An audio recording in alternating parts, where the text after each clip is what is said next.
From the streets of Miami to presenting at the Grammys. Con el mulito de Jennifer. Maybe now you understand. Mr. Worldwide, Red One. Good evening mga Discovery. Andito na naman ako, si Tweety Birdly, para sa ating segment na Food Delicious.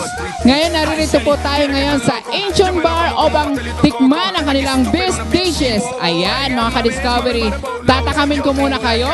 And my co-host for the night, one of my Dolls Comic Divas, Rain Diva.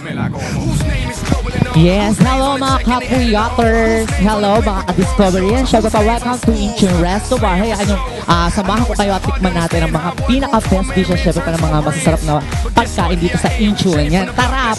Let's go, man! And welcome to Incheon Resto Bar. Come on!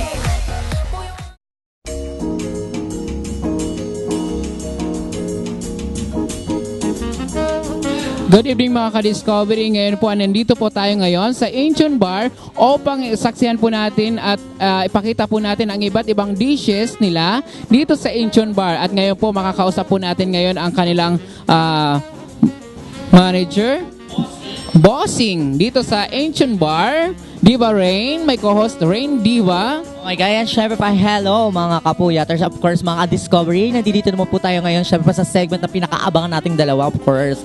Sa lapangan talaga, nakakaloka. At dahil dyan, syempre pa, tawagin natin ang nag-iisa naming boss, syempre pa, here at Incheon Resto Bar. Come on, Sir Pars! Okay, Sir Pars, kumusta po? Mabuti naman. I'm okay. Okay. Maaari niyo po bang i-share sa amin ang history ng Incheon Bar at paano at kailan po ito nagsimula? Yeah, actually, Incheon Bar is a new name. But we're been into business for 8 years, almost 8 years. It started at Livewire, under the name of Livewire. And then we changed the name Intune 1 year and 3 months na siya. But we're in the business for 8 years. Sir Pars, bakit po ito tinawag na Incheon Bar at ano po ang concept nito? Yeah, Incheon Bar is when you translate it in Tagalog is nasa tono, di ba? So, and we have an entertainment here. Besides of the foods that we have here in front of us, our specialties, we have our nightly events here. Like we have karaoke night, we have acoustic night, and now we have the GNMK pageant. It's a charity show for the LGBT. Wow, magandang pala yan. Okay, number 3 question, Sir Pars. Ano po ang kaibahan ng Incheon Bar sa ibang mga bar? Incheon Bar kasi, mostly all the people here, all the guests who are coming here, they will always say that they feel safe here. And then the food, we create our own food. Even it's the same, like we have the Beyond, the Oriental chicken, all that, but we have our own style, like what we have here, the crispy delicious nachos. We made it with the fresh lahat ng mga ingredients ang ginagamit namin, and we're not using MSG, and especially the bar is open to everyone, no genders, lahat ng genders nandito. That's why they love coming here. Wow, pwede pala ako dito. Sir Pars, ano po ang best seller dito na best dishes dito sa Incheon Bar? At ano po ang mga best na mga ino-order po ng mga customer? Actually, mayabang ako. I would say lahat ng food namin dito is best. Pero syempre we have our ranking. Now we have for our yung mga appetizer, we have the crispy tenga, which is number 1 talaga, best seller namin yan. And then my trademark yung ginataang kohol, which is escargot in English. Then the pancit bihon, the oriental chicken, crispy, like this one, the butter chicken, and the spicy, hot and spicy chicken wings. Dynamite, we have our own version of Dynamite.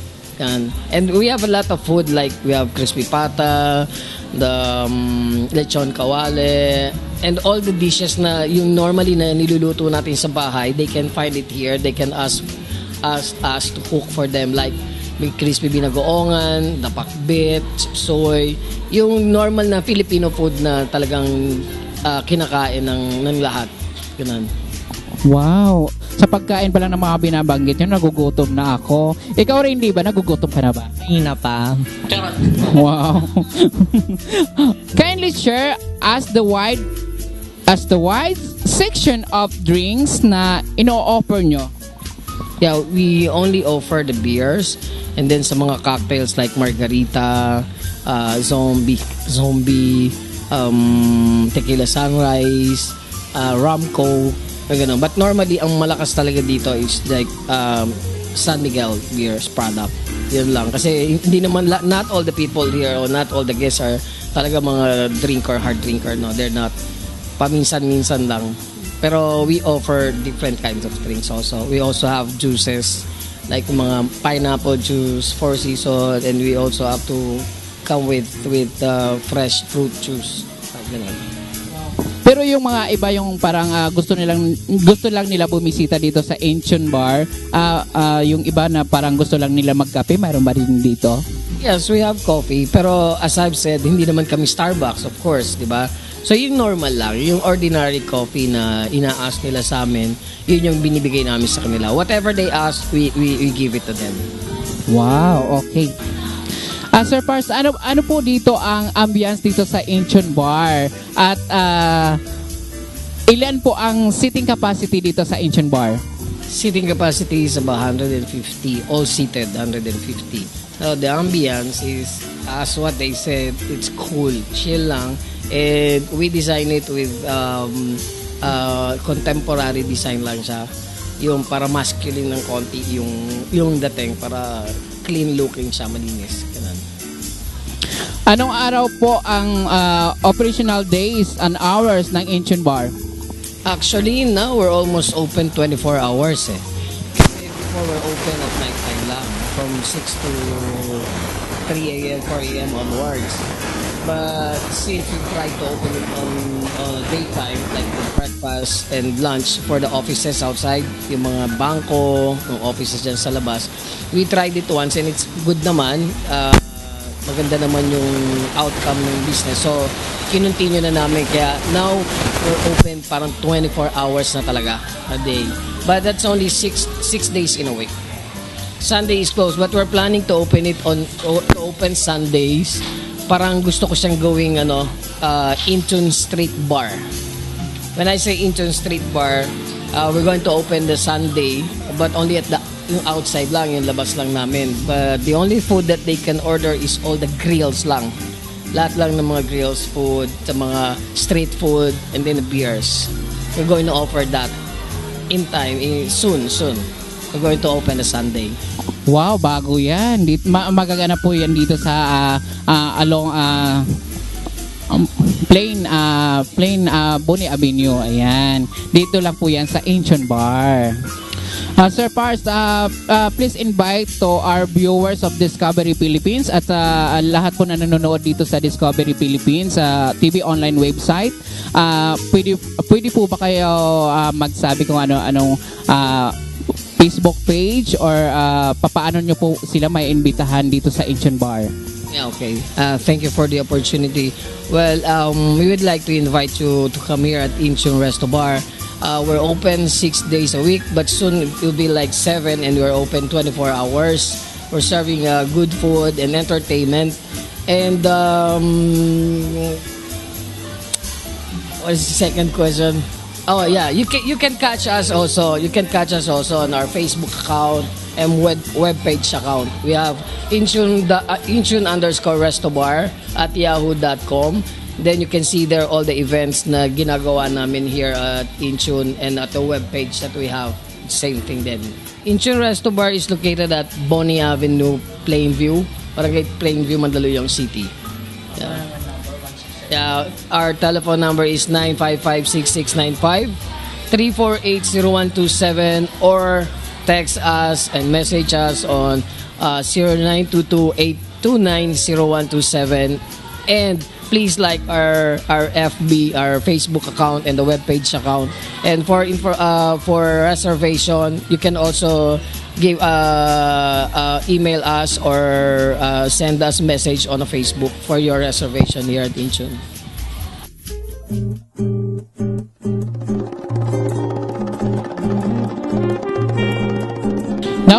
ka-Discovery, dito po sa Tweety on Time, po Delicious and Now. Dito po mga ka-Discovery, ito na ang pinakakaantay nyo sa segment na to, ang po Delicious Now. Sir Pars, pwede nyo ba kaming ipakilala isa-isa ang ating best dishes dito sa Incheon Bar? Diba, Rain? Ito talaga yung paborito mo. Oo. Lapangan, ganon. Yan. Sir Pars, pwede nyo ba kami ipaliwanag kung paano naging pansit ito? Charot. Sa mga pinagmamalaki yung kanton, sir, Dito. That is not a canton, that's pancit bihon. Pansit ko yun, oh my God, binago na. No.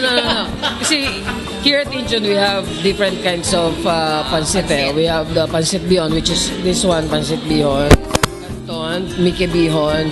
And then, sometimes, if they were asked for pancit sotangon. Per order, ilang tao naman po to, isang order na ganito? This one is good for at least 7 or 6. Oh my God. Actually, it's a special order na to pagka gantong kalaki yung plate eh. Kasi normally we have a small plate lang like this one. At gantong small plate. Ito for family na, pwede na. Pwede na. Pero para sa akin, Yung para sa iyo at saka kay Rain lang, enough na sa inyo yung isang ganito. For naman po yung isang order ng ganito? Yung sa ganitong plate, good for 2. Sa mga 90 pesos lang siya. Pag ganito po yung pang-family. Pag ito, dahil since parang divided into, that's times 3 na siya. So, ganun lang, i-multiply mo lang yung 90 na yon. Parang sinama lang namin lahat dyan. Mathematics siya, mas masarap. Kung titikman natin, ito talagang masarap. Or less, papatak sa mga 200 plus 250. Ay, pero oo. sulit na, pero sa akin, kaya-kaya ko ubusin ang ganitong plato. Kung 7 person na kain at parang tisipiti, isa lang to. Di ba? O, tikman mo rin. Titikman ko rin. The noodles. Oh my God. Mas masarap talaga siya pag hindi ka diet. Sarap. Alright, okay. Okay, Rain. Paano naman to ng second dishes natin? This one is Oriental chicken. No, that's Oriental chicken. That's chicken underneath dyan. Oriental chicken. Pag sinabi Oriental chicken. Oriental chicken is cooked with oyster sauce. And the chicken was boiled with star anise. No, chicken was boiled first. That's the way it cooks. Tapos then we gonna deep fry. Deep fry siya. After deep fry, susutay naman yung sauce niya and the veggies sa garlic and onions with ginger. Then lalagyan ng oyster sauce, konting dapot, then yung mga fresh veggies and tofu. So this one lang for the chicken, it slices about 5 slices or 6 Ilang per chicken. 6. 6. Yeah. That's the serving. That's per serving. That's How much naman to? it only costs 350 pesos. 350. Wow, sulit na sulit. Ako naman hindi ko na tululutuin. Order na lang ako dito sa Incheon. Ano ka pa, di ba? Correct. Correct, man. Hindi mo yan maluluto sa bahay. Oo, mukha nga. Iba siya. Iba siya. Masalimuot. Kaya tikman mamari kung talagang perfect. Ganun. Tikman natin ang second dishes. Yan. Sir, tikman nyo din kung perfect.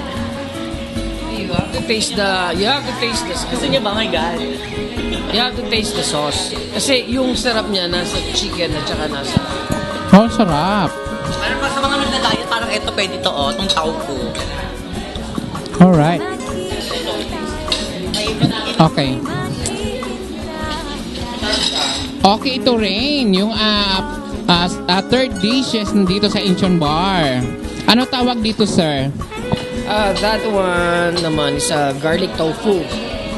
Garlic tofu, best as a appetizer din pagka they were drinking. Beer match namin yan eh. This garlic tofu, the nachos, the crispy nachos, they were the beer match. Usually talaga pinapatter to sa mga beer. So, parang ginagawa na nilang pulutan yan. Tikman mo mari kung masarap. Parang may kasi may chili. That's a simple tofu but with garlic pero it's a different taste. Masarap siya. Magkano naman to, sir? That's only 150 pesos. Pero sulit na sulit pa rin kasi doon kaysa sa ibang mga bar ay ang tupo is nasa 185, ganun. And I think mahirap gumawa ng ganito kasi may mga Wow. Tikman na natin.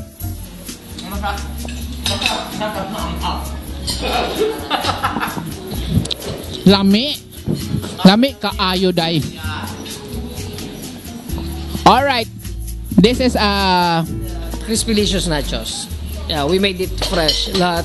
Kaya siya tinawag na Crispylicious kasi 'di ba normally when you go to a restaurant or resto bar, pag umorder ka ng nachos, mga ganito, ang dip nila or ang toppings nila nababasa yung yung chips 'di ba? Sa amin hindi, it's because it's dry. Kaya hanggang kahit anong oras ka diyan, crispy pa rin yung nachos mo. It's because ang nilalagay naming toppings all fresh. Fresh tomatoes, onion, pepino, pepper, cheese, and then yung meat namin, syempre niluto siya with taco taste. Meron siyang lasa ng taco. Ito na po talaga itsura niya. Yan ang per serving namin. That's 175 per serving. wow, sulit naman. Tignan natin, guys, tikman natin kung ano. Naka-perfecto sa akin, may ako sa keso, kaya hindi ako mahilig sa sa karne. Pag nagbabar ako, ito paborito ko, yung nachos. I love it.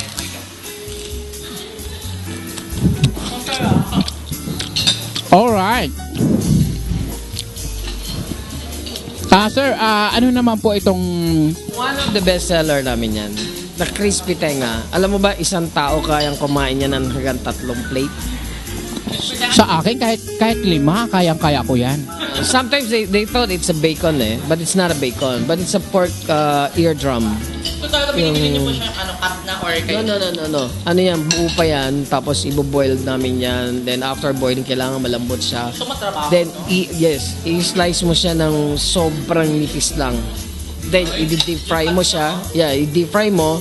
Then, yan ang yung kalalabasan niya. Anong masarap na sausawan dito, sir? Ordinary lang, suka lang. So, Okay mas na. perfect siya sa suka. Suka. Mahaba palang proseso nito. You have to taste it. Hindi siya, crispy yan. Kaya nga masarap yan eh. Best seller namin din yan dito.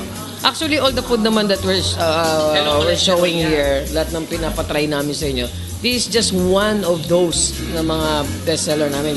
As I've said kanina sa interview niyo sa akin, mayabang ako eh. Lahat talaga ng food sabihin ko masarap. But we cannot just, ask the cook to cook all the food that we have. Dahil kasi since we have an event also na timing, so kung ano lang yung madalian natin pwedeng lutuin, that's what we're serving to you. And this naman talaga the number one. Sa mga dishes na ito, may mga personal po kayo na sarili nyong invento. Yeah.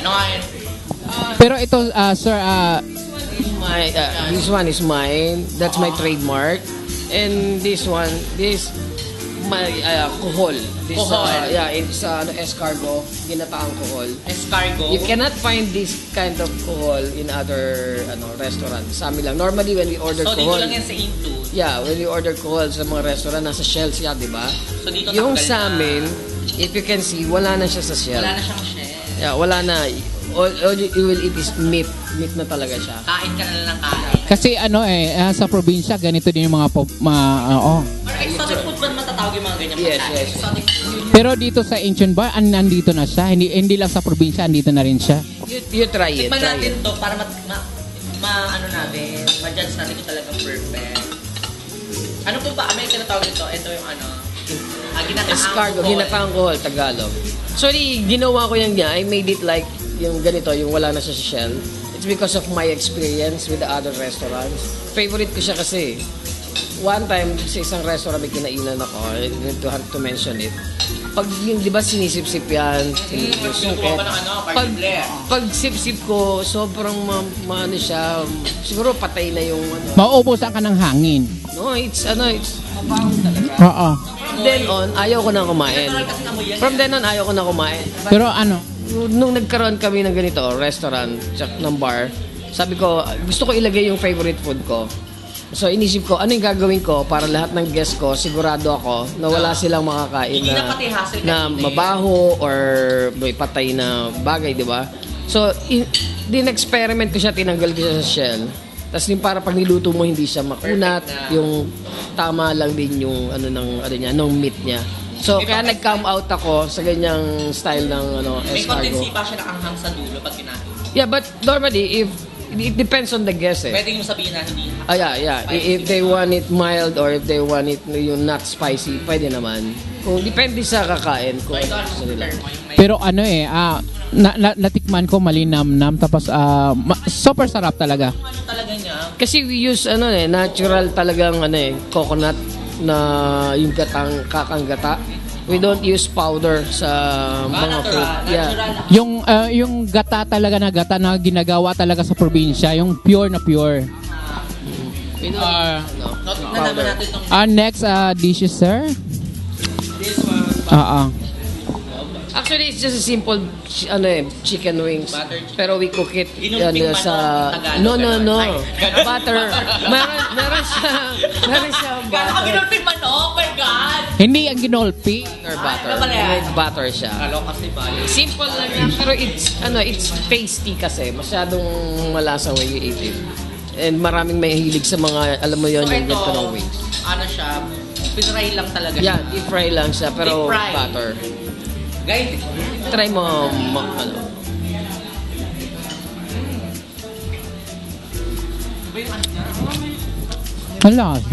Malasa. Ano po ba yung ano nito? Preparation na itong butter chicken. No. Hindi naman. Titimplan mo muna siya and then we use some flour for yung para maging crispy siya. Then after that, pag na-deep fry na siya, susutay namin siya sa butter. Kaya nagiging kumakapit sa skin niya yung butter na Wow, ganun pala. Magkano naman yung per servings? 175. Ay, mura. Oo. Sulit na sulit. Pinakamahal namin siguro crispy pata, mga lechong kawali. Yun, mahal yun kasi talagang malaki din naman siya per order and yung proseso ng cooking kasi sometimes ang food nagiging mahal siya, it depends on yung process ng food, paano mo siya iluluto. Sir Pers, kayo di ba nakikitering ba kayo sa outside the Incheon Resto Bar? Ganyan pa ba sa mga birthday, anniversary? Correct. Actually, we do cater. Pero hindi pa kami lumalabas. It's because yung mga nagpapakater sa amin, they use our place eh. They use Incheon eh. So kasi if we cater food, the place is free na eh. Lumalabas na free. Wow. Na meron pang plate. Dito yan sa Incheon. Unlike yung pag nagpa-cater ka, di ba, you have to look for your venue, then papakater ka pa. So, doble-doble yung gastos.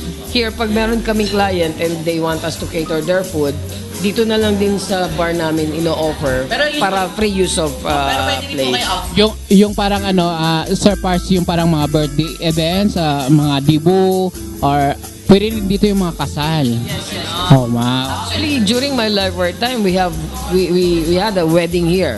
Civil wedding, then wedding reception, dalawa debut, all parties we have, kahit mga presentation lang ng mga offices, mga ganun, team building, marami kami ganyan, Christmas party, especially Christmas party. Like now, it's Bear Month. When it's Bear Month, sunod-sunod na talaga yung namin. Wow. Oo. At ano naman to, Sir Pars? Hot and spicy chicken feet. Ay, chicken feet siya. Kumakain ka ng paa. Oo naman. It's different with the Chinese restaurant eh. Iba yun. Kasi favorite ko din yan sa Chinese restaurant. Ay, sa Chinese din ba may mga...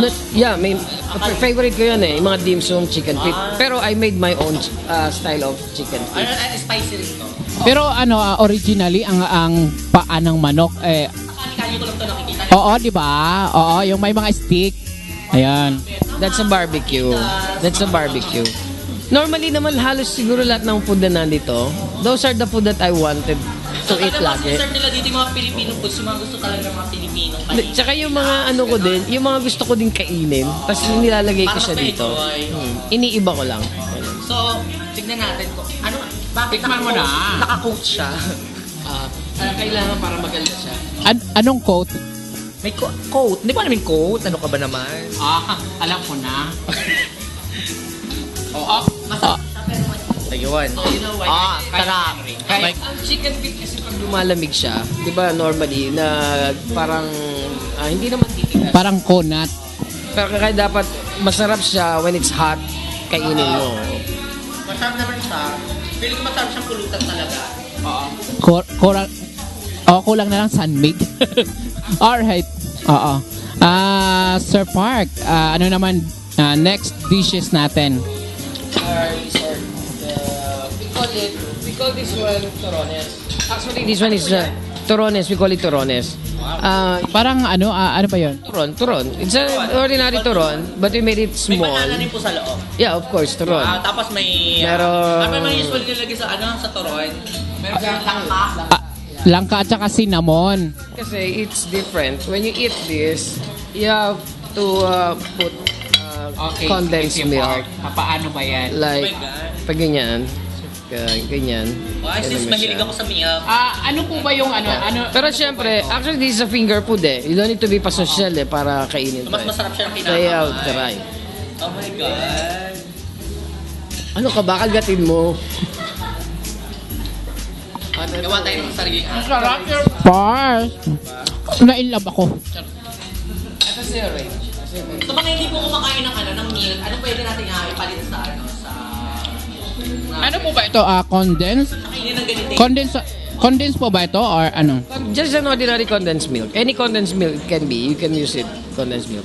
Pero, bisan, meron kaming guest, kasi nga, at Incheon, whatever they request, we make, things possible for them. Binibigay namin. Like, Pwede nyo siya lagyan ng like one time we have a guest, they want the torones, but they want ice cream on it.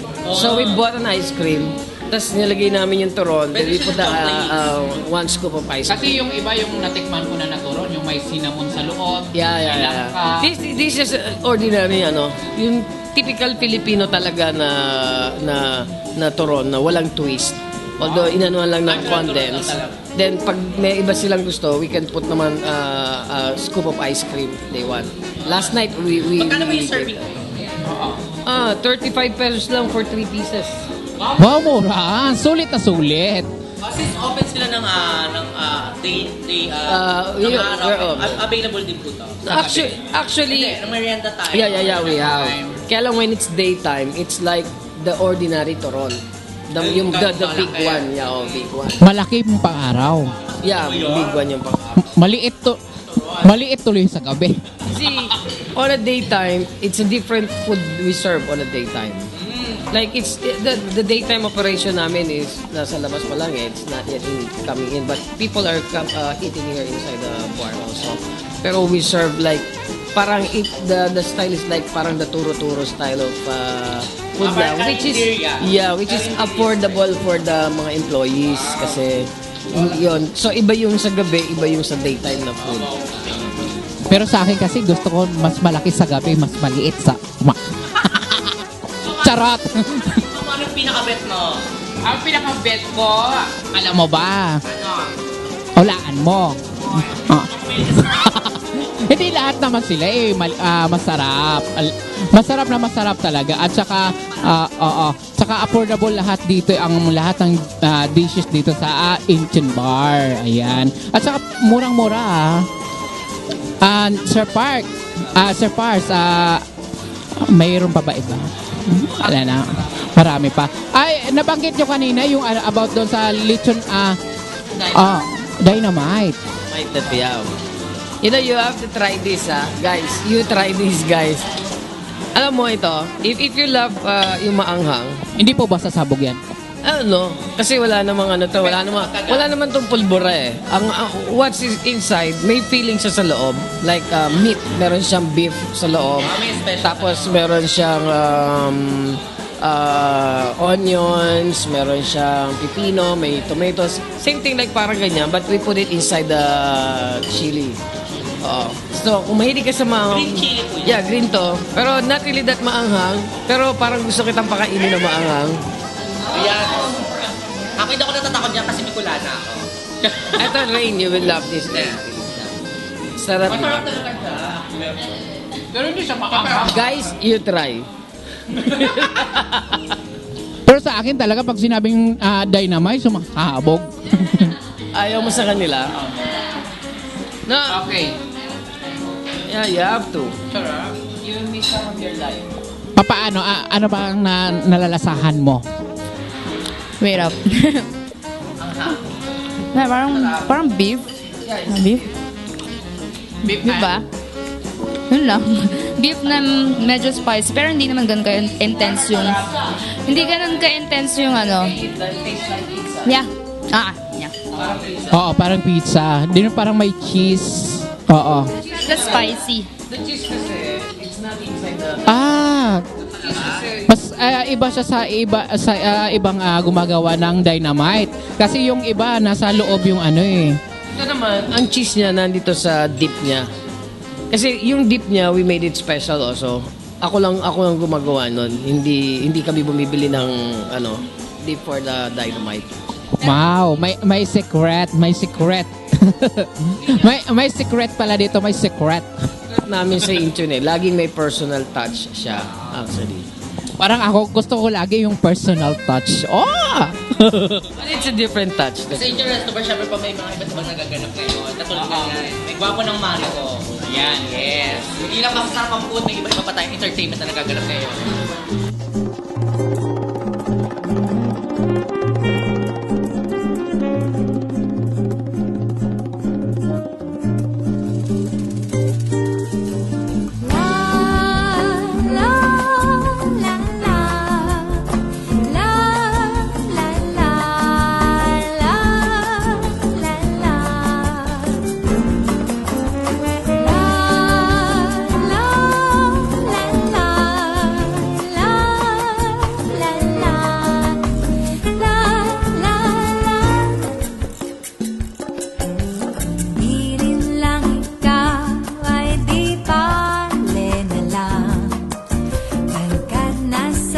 Ayan, Rain, di ba? Guys, masarap pa talaga. Masarap ba? Sa lahat po ng natikman yung beef dishes dito sa Incheon Bar, ano po ba ang pinaka-favorite nyong dishes? Pansit and chicken oriental, crispy tenga, especially torones. Yun ang masarap. Hindi, tatlo lang lahat. Wow. Lahat. Ayan mga ka-discovery, natikman na po natin. Natikman po nila mismo ang mga beef dishes dito sa Incheon Bar. At kami din ni Rain, di ba? Oo. Natikman din namin kung gaano kasarap dito sa Incheon Bar ang kanilang mga beef dishes. Ayan. My God, ano pang inaantay nyo? Laps na! Rain, pwede mo ba sila imbitahan dito sa Incheon Bar para tangkilikin nila ang Incheon Bar? Ang kiligin talaga sa sariling atin, my God. Yan, syempre pa, Incheon Resto Bar, yan, syempre, open po kami daily, and syempre pa, night, yan, syempre pa, may mga event po kami din para maging updated kayo, syempre, add nyo po ang FB account ng Incheon Resto Bar. Ganon! At dito po sa Discovery Philippines, Food Delicious. Ayan. Sana makasama nyo ako ulit, my God. At sa susunod na coverage po ng Food Delicious, ito po sa Tweety Bird, Lee, and my co-host. And my name is Randy Bayan. Syempre pa, maraming salamat mga kapuyaters, mga ka-discovery. Magkita-kita po tayo ulit next time. Dito lang sa Food Delicious, Tweety on Time. Bye. Di rin lang ikaw.